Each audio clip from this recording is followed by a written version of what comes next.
Последната, тоа е првата група прашања од поопштите, така да речем, се однесува на корупцијата и давам збор на Емина Нурединовска од МЦМС.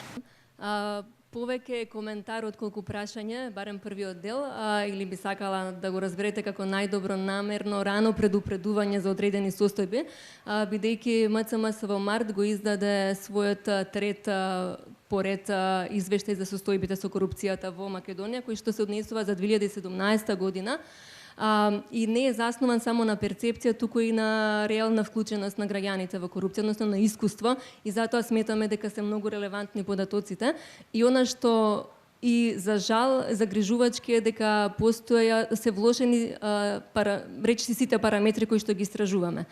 Алармантен е, например, коруптивниот притисок од страна на службените лица и државните службеници кон граѓаните, кои што изнесуваат 36,1%, и тоа преведено во бројки е над 600.000 индивидуални посебни случаи на коруптивни дела.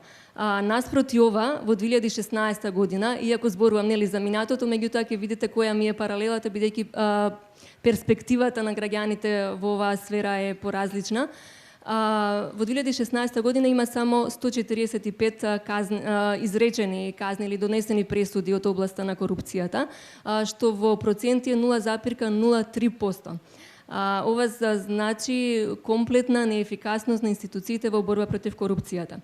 Од друга страна, корупцијата е многу широко распространета, односно 62% од граѓаните сметаат дека државните службеници или службените лица се корумпирани, и дополнително на ова, очекувањата за справување со корупцијата од страна на државата се многу мали, односно се скоро половина од граѓаните не очекуваат дека државата има мерки или има надеж дека ќе се справи со корупцијата. Она што сакам на крај да го потенцирам и што мислам дека е клучна порака до вас, и како што реков рано предупредување, е очекувањата на граѓаните во иднина дека ќе има коруптивен притисок се зголемени за 12% поени споредбено со предходната со 2016 година. Односно изнесуваат многу високи 87%.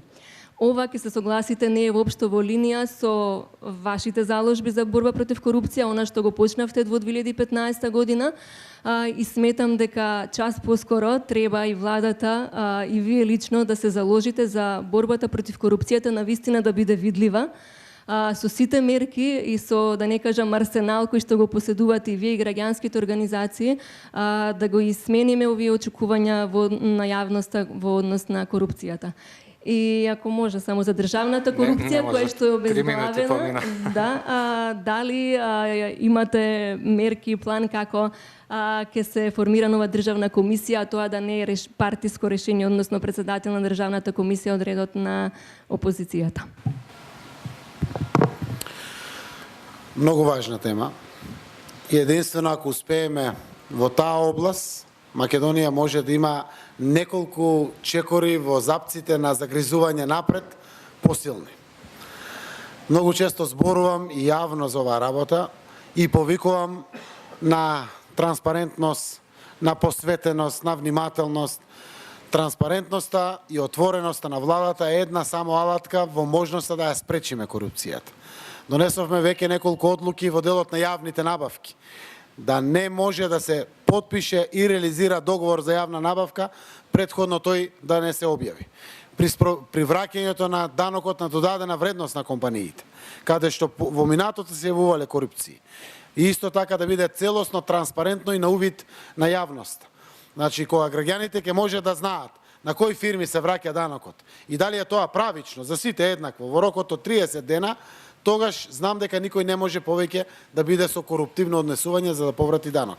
Или кога ќе видат кој е моја мајка и татко на изведувачот, значи која е фирмата, колку има вработени, по која цена е секое добро внатре во ставките во се, нема да си дозволат оние државни службеници кои што одлучуваат за ваквите работи да имат коруптивни размислувања. И тоа не е доволно.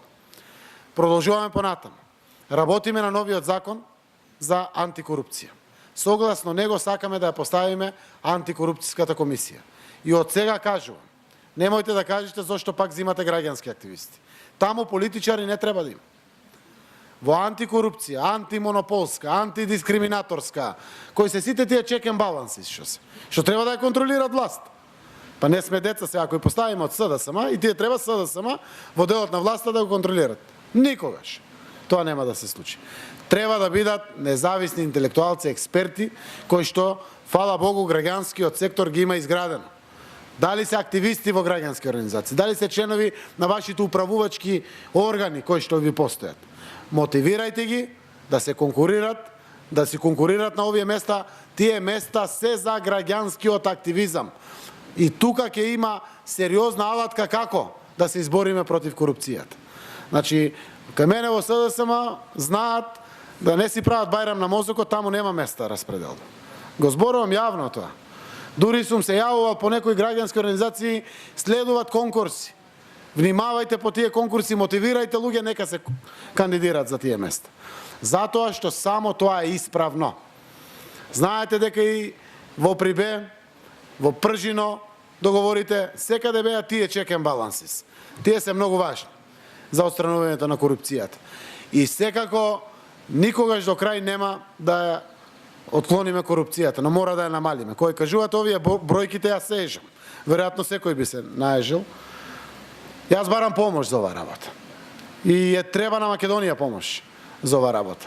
Некој пат мислам дека сите кои што добија шанса да споделат одговорност во управувањето на функциите, само пари им се вртат во главата. Некој пат не знам дали е тоа така, но едно знам. Ако бидеме отворени, транспарентни, храбарни е народа да коментира, да има увид во се, да има отчетност, тоа сигурно ќе помогне во борбата против корупцијата. Затоа сите можни алатки треба да ги искористиме да успееме во тоа. И ја користам приликата, тука се граѓански организации, веројатно најголемиот број од најактивните во државата, со чести случаи има и други кои што не се присутни, да си го барат своето место во одговорноста во државата. Тоа така се вика. Оти само на тој начин можеме да ги поставиме сите механизми за да градиме модерно современо општество за кое што секако сите се надеваме дека ќе учествуваме во Македонија.